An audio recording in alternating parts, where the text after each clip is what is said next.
తమిళనాడులో precedence rule అంటే central government control. అంటే ఇప్పుడు సెంటర్లో బీజేపీ ఉంది కాబట్టి తమిళనాడుని బీజేపీ రూల్ చేయడానికి ఇది ఇంకొక ప్లానా?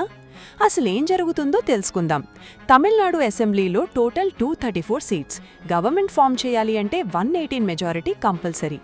ఎలక్షన్స్లో TVK 108, DMK 59, AIADMK 47, INC 5, PMK 4, IUML 2, CPI 2.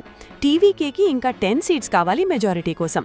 INC, CPI, IUML కలిసి వచ్చిన 117 మాత్రమే వస్తున్నాయి.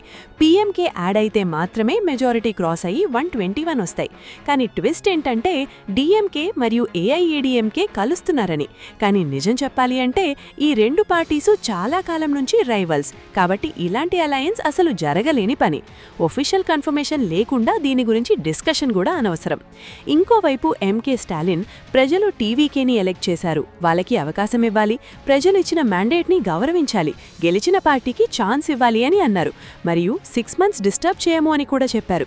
ఇంకో పక్కన Zoho CEO Sridhar Vembu president's rule కావాలి లేదా రీఎలెక్షన్ అని అంటున్నారు. కానీ ఫైనల్ డిసిషన్ కాన్స్టిట్యూషన్ ప్రకారం మాత్రమే ఉంటుంది.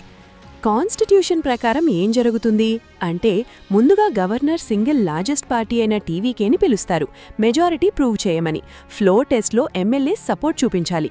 టీవీకే మెజారిటీ ప్రూవ్ చేయలేకపోతే నెక్స్ట్ కోalitionని పిలుస్తారు, వాళ్లు కూడా మెజారిటీ ప్రూవ్ చేయాలి. ఎవరూ కూడా 118 చూపించలేకపోతే అప్పుడు హంగ్ అసెంబ్లీ వస్తుంది. హంగ్ అసెంబ్లీ అంటే ఫ్రీజ్ అయ్యింది ఏదా పని చేయకుండా మిగిలిపోయింది అని. అప్పుడే లాస్ట్ ఆప్షన్గా ప్రెసిడెన్స్ రూల్ కన్సిడర్ చేస్తారు.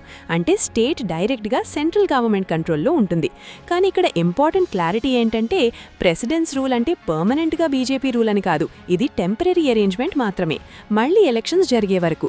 కానీ ఆ ఎలక్షన్స్ 3 ఇయర్స్ తర్వాత కూడా పెట్టచ్చు. పాలిటిక్స్లో ఫైనల్ డిసిషన్ మాత్రం అసెంబ్లీలో నంబర్సే డిసైడ్ చేస్తాయి.